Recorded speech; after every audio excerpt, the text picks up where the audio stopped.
ওগো পেঁয়াজ, আর এক মুহূর্ত দেরি করো না, চলো আজই এই রান্নাঘর ছেড়ে পালিয়ে যাই। না হলে গিন্নিমা আমাদের দুজনকে কেটে মটন কারিতে দিয়ে দেবে। কিন্তু আলু বাবু, আমার যে খুব ভয় করছে। মাঝপথে যদি কেউ আমাকে কুচি কুচি করে কেটে সালাদ বানিয়ে ফেলে? চিন্তা করো না, আমি থাকতে তোমার গায়ে কেউ আঁচড় কাটতে পারবে না। ও আলু, আমি তোমায় নিয়ে কোনো এক রেস্টুরেন্টের দামি বিরিয়ানির হাড়িতে গিয়ে লুকাবো। দাঁড়াও, পা টিপে টিপে কোথায় যাওয়া হচ্ছে? আমার মেয়ের সাথে পালাবি? ওরে ও মাটি মাখা আলু, তোর এত বড় সাহস! শ্বশুর মশাই, আপনি ভুল বুঝছেন, আমি শুধু ওনাকে বাঁচাতে চাইছি। চুপ কর! তুই আমাদের পেঁয়াজ আভিজাত্য বংশের নাক কাটলি। আমাদের পেঁয়াজের সাদা রূপ আর ঝাঁজ সারা দুনিয়া চেনে।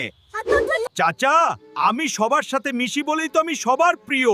মাছের ঝোল হোক বা খাসির মাংস, আমাকে ছাড়া কি কারো চলে? কষ্টের ঝাল সইতে পারলাম না পেঁয়াজ। সমাজ আমাদের আলাদা করলেও কাল যখন গিন্নিমা আলু পেঁয়াজ চপ বানাবে তখন ঠিকই আমরা এক কড়াইতেই রোমান্স করব। আমাদের প্রেম তেলের ওপর ভাসবে।